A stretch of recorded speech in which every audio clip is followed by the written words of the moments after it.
আসসালামু আলাইকুম। আপনারা সকলে কেমন আছেন? আশা করছি ভালো আছেন।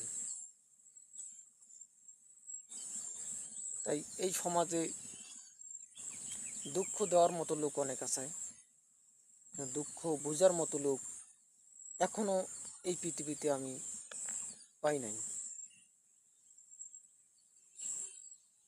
তাই আমি বলতে চাচ্ছি, টাকা থাকলে যোগ্যতা লাগে না। কারণ টাকা হচ্ছে সমাজ ভালোবাসে। তাই আমার তো টাকা নাই,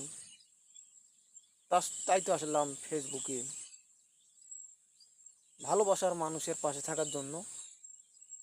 এসে দেখি এখানেও মানুষ বেইমানি করে।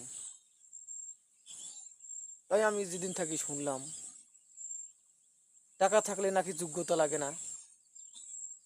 আমি তো ভেবে দেখলাম কথাটা একদম মিথ্যা না।